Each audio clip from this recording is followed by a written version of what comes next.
up, guys? We're back with the GT500 over at Real Street, and we're gonna get the car unloaded and finally go take a drive with the Motec. So Jay's inside. He's gonna come with me, so let's get the car unloaded.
Alright, so here with Jay, Real Street.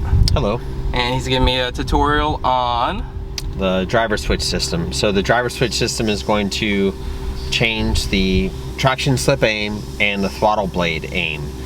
So because you can't slow the compressor down because it's driven by engine speed, you have to manage power somehow, and how we're going to do that is with the throttle blade. So when we dynoed the car, we dynoed it at a bunch of different throttle angles, and that way you can come back and say, well, this is what 600 horsepower is, this is what 700 horsepower is, and then you can kind of map that in your mind to create a situation where it's not constantly overpowering the tires. So if you push the cruise cancel button, the tachometer goes to 1, 2, and you just toggle up between your set points, 3, 4, 5, 6, 7, and 8. And all these settings are going to be different throttle blade aims and different traction slip aims. And then finally 8 is full throttle, full time, traction control off. So that's going to be the most lively set of settings, especially for a car like this. So 1 through 4 would be street tires.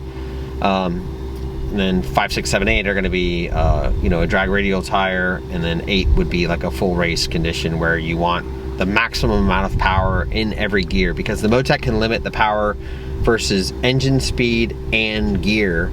So, you know, if you just had a situation where you're limiting the power by throttle blade, you know, it wouldn't really work out, because obviously the car can take a lot more power in 4th gear than it can in 1st gear. So you map that out, and it really makes for a nice system, especially for a car like this that the chassis, you know, this was a rowdy car when it was stock, so you more than double its power output. I mean, this car makes over 1,300 wheel, and it could be to the point where it's not fun because you can't manage the power. It's just going to be spinning the tires and trying to crash, and it's not enjoyable. And with this system, you can have it to where it'll have a set amount of tire slip that will accelerate the car extremely well, and as the surface improves, the ECU will just feed power back in, because it's generally pulling ignition timing and lowering the throttle blade if it's incurring tire slip. And if those two things don't work, it'll have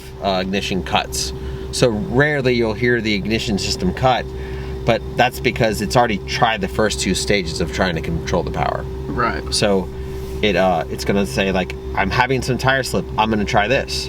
Well, that's not enough, I'm gonna try that. Well, that's not enough, I'm gonna try that. So it's gonna be timing retard, throttle angle, and then cut.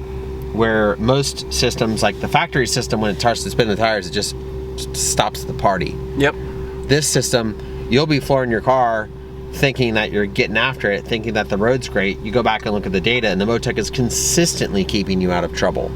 It's a very, very nice system. It's by far the best system that I've experienced.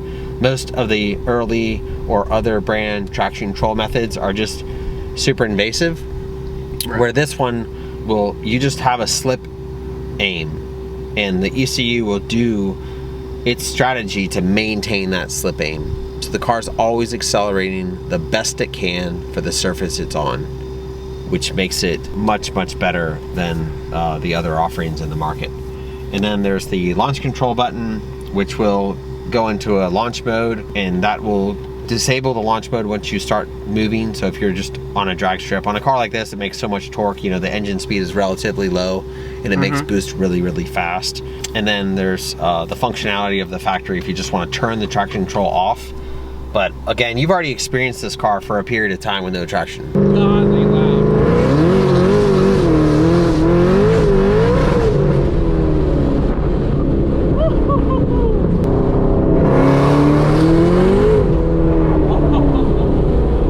Oh man, lighting the tires at 80.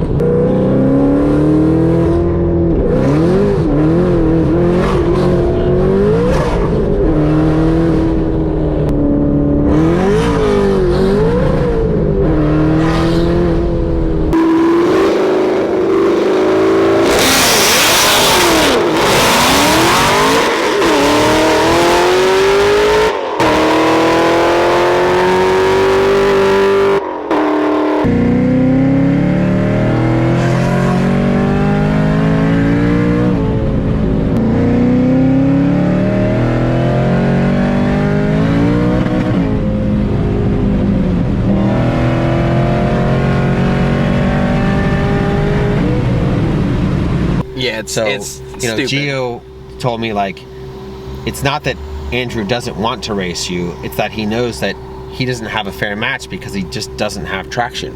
And it's just not safe racing. I can do pulls all day long by myself, going from edge of lane to edge of lane. No But shortage of Mustangs crashing on the internet. Yeah, Not at all. when there's another car next to you that could be doing the same exact thing, Right. it gets really sketchy. 60.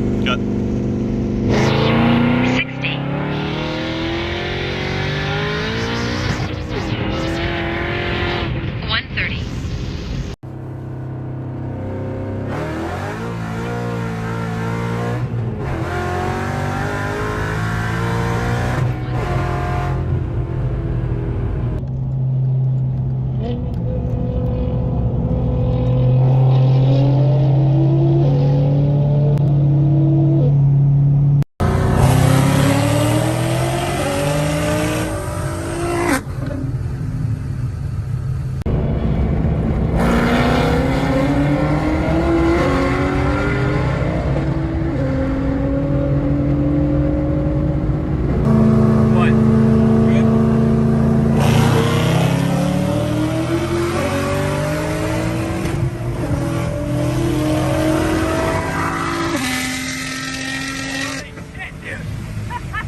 Yeah, and you know, that's fine at 400 horsepower. Yeah. Like when I was your age, the cars weren't so powerful that you could have a couple Mustangs getting rowdy, and as long as everyone kind of maintained with a reasonable skill level, nobody crashed. Well, these cars are way too powerful to be winging it. Exactly. You need kind of a partner. So like the Motec is like like how a rally driver has a guy in the passenger seat telling them when to turn and how to stay safe and how to be fast. The Motec's just kind of there for you, doing the same thing, keeping the car as effective as it can be, as fast as it can be, and as safe as it can be, and it's all automated. You just have it properly calibrated and enjoy the vehicle again. Yeah. So that can be changed on the fly too, right? Yeah, you just hold the button and then just toggle through the different modes, and it's all live changes. And then when you let off the button, it goes through a small counter and it goes back to the system the way that it was before you armed it. Awesome. Yeah, and it's also cool because, you know, even though you only have the TC switch, the driver position switch, and the launch control switch, well, you would need an 8-position switch to do all the driver modes, and then a TC disable and a launch control disable, so you're at 10 switches you'd have to add to the car. Yeah, this is all the factory It's all stuff. the factory stuff going through the factory can. It just works. There's not your buddies, you know, like we may all be guilty of wiring something into an OEM system at some point in our lives that made a problem in the harness, because people do, you know, these silly little scotch locks and patching wiring onto existing wiring never works. So being able to utilize a system like this where you're not cutting and damaging any of the factory wiring. When Right.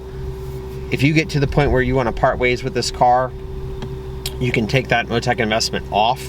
You can plug the stock ECU back on, and no one knows any different. Wow. And you can carry that Motec with you to your next project, because the ECU with a firmware change could go on another car. So like you and I have the same ECU. Well, I have a Supra and you have a Mustang. It's not the box is not specific. The firmware is specific, but the box is not specific. Yeah, that's awesome. The other thing is the flat foot shifting. Oh, you did add it? Yeah, it has flat foot shifting. So when it sees the clutch disengaged, it initiates ignition cut to try to slow the engine. Awesome. And try to reverse the momentum that the engine and driveline are under to help make a gear change. So that is also exciting. another. Yeah, because I actually, speaking of adding additional accessories, I added a watt box to this, Right. which intercepts the ignition coil feed wire from the PCM connection, and just like you said, you know, that could have some weird, you know, wiring issues, and then it's just, I mean, it's a $200 box, you know, going with everything. Yeah, it's a really neat add-on for the guys that don't have this. But now everything's all together, working, system. and the computer knows it's doing that. Correct. While with that piggyback system, the computer doesn't know what's going on at the time. Yep, it's a much better, you know, and then you can, and you haven't even really talked about the engine management side of it, with the you know 30 plus years of leading technology in engine management that the Motec has in the data system and yada yada. That's really like, we're just looking at the icing on the cake right now. The rest of the stuff goes deep, because you know you have a highly competent race grade system in your car, so you don't have to deal with any of the weirdness that so some of the lower cost offerings.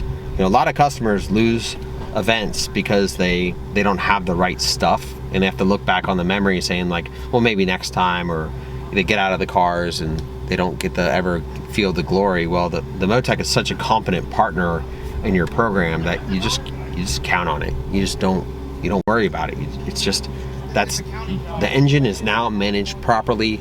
Do your thing, race your car, have a good time. Right. Yeah. And everything's still, I love the fact that this is all still like factory. Yeah. Because, you know, obviously there's other options which are what, $4 or $5 grand cheaper just for the part alone. But we would have a, you know, a digital dash there. None of my AC, my radio, none of that stuff would work. None of these buttons. We'd be adding all sorts of buttons. Right. It doesn't integrate into a street car like this that I wanted to build. Right. And then on top of that, it still wouldn't have the traction control that I wanted. No. And the drivability that I wanted. Yeah. If this was an all-out race car, maybe, but even then the Motec's still going to get gains at the track too. Well, yeah, because of the data system. If you looked at it from just a race car standpoint, the amount of data that the Motec has and their protections in place, it, in my opinion, having been messing with aftermarket fuel injection since there, 2002 or 2003, nothing else really comes close. Yeah, no, I'm excited. I mean, the extremely fast twin turbo Vipers was kind of my inspiration for this. Yep. This being the poor version of a twin turbo, Viper. Yeah. Being stick, we could also add, a sequential T56. Yep. With a strain gauge, Yep. we could potentially put twin turbos on it with boost by gear. There's a lot of room to grow and make this car even faster and just wild, but also stable. Right. That's kind of the thing. Like, I've experienced wild. Spinning at 110 miles an hour sounds cool. Oh yeah. It's cool, leaves big solid lines going down the street, but it's not fast, and it just gets old after a while. Yeah. If you can even control it, which I was able to control it, but it wasn't fast. Yeah. And it wasn't fun after a while. No, the wheel spin in a 400 horsepower car is fun. You can cut the clutch and turn out of a lot and slide the car around, and it's just the kind of fun you have when you were a kid. But when you get into like wheel spin, when you have an over 1,000 horsepower car, like, it gets hairy. Yeah, and this has long gears. I mean, wheel speed is high. If you were going 110 and it's on the limiter in that gear, you're talking 140, 150 wheel speed. Yeah, and that's when those cars, you know, like, yeah, you start stacking wheel speed, the bigger the differential from vehicle speed to wheel speed, the more likely you are to crash. Yeah. That's just And a few times I had this in fourth gear spinning at 130, 140 or so, and it was spinning the rear wheels. And fourth gear will go to 185, 190 wheel speed. Well, I think that's what you saw on the dyno. Yeah.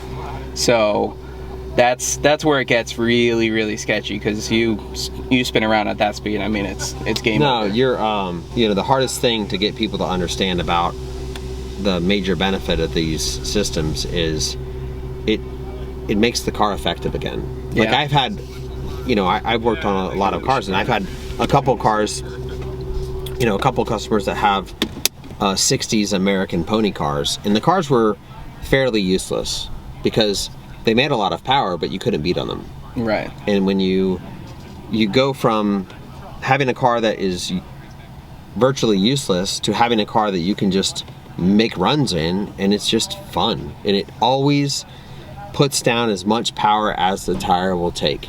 So because it's closed loop, you know, if you do it off of like drive shaft speed, for example, you're only as fast as your best run. Whereas this system, it's targeting a slip aim, it has power in reserve. When you make a run in this car and the throttle's all the way open and the ignition timing's all the way in, and the tire slip is below the aim, that's as fast as this car will ever be at that power level. But that's gonna be your perfect pass. And most of the time, it's gonna be pulling the power down because the tire won't take it. Right, yeah, and we have, so I was just talking with your video team, and they were like, okay, do you have any footage from before? I'm like, I got so many draggies. 60 130s. This car, it's like a hit nitrous at 110 miles an hour. Every single time would blow the tires off. So, you know, this car was actually faster when it made 1100 horsepower. Totally agree. I went 505, 60 to 130. The car wouldn't spin at 100 to 110 miles an hour every time. And then when I added the Whipple, which makes, you know, boatloads of power, it would go slower. It would be a 5.5, a 6.0, you know, a 6.3, 60 to 130, which at 1,300 wheel horsepower, people are like, really? No, when my Supra made 1,100 wheel, it was way more enjoyable than when it made 1,500 wheel, because unless you have the surface and unless you have the speed to put it down, it's just not as effective. Right. Yeah. Yep. So I think it's time to drive this thing. Yep. Right on.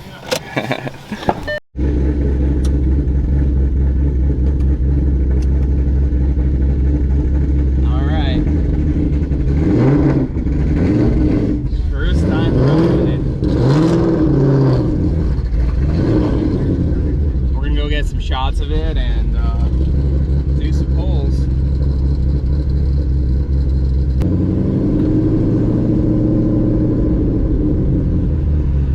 AC still works, still cranks.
Working, how it wasn't just crazy, it was slowly getting into it.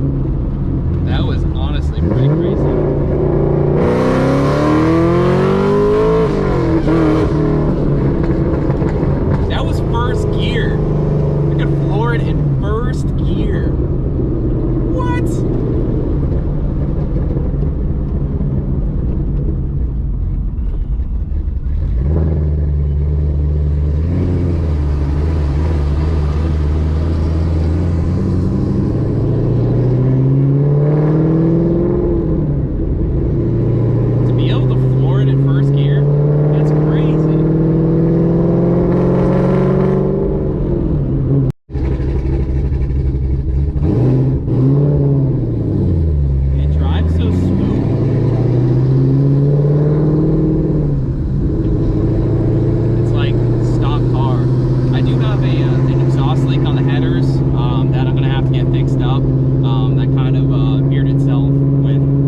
doesn't sound like, it sounds rowdy, but it doesn't sound like it's hurting the engine like a lot of the two-steps. So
that felt fast.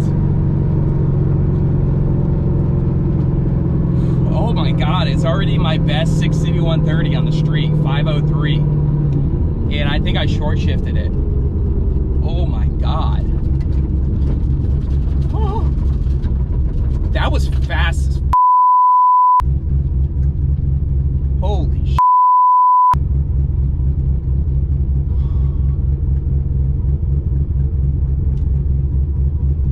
Let me just dial the traction control back a little bit because we were spinning just a hair.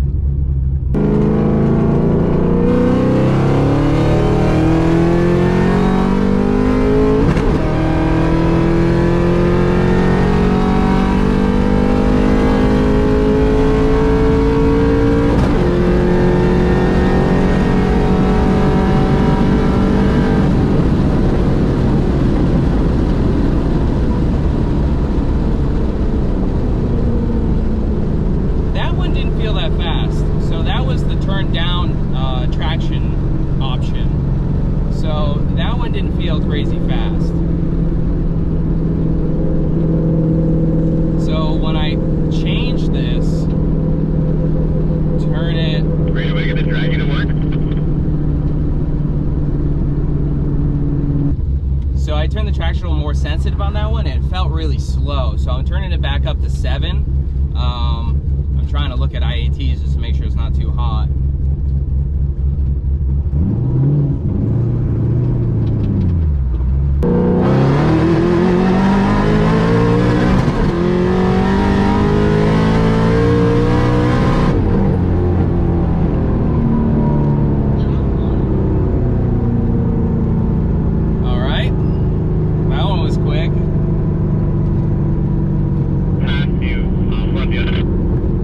Alright guys, so I hope you enjoyed the video on the GT500. It is not currently home.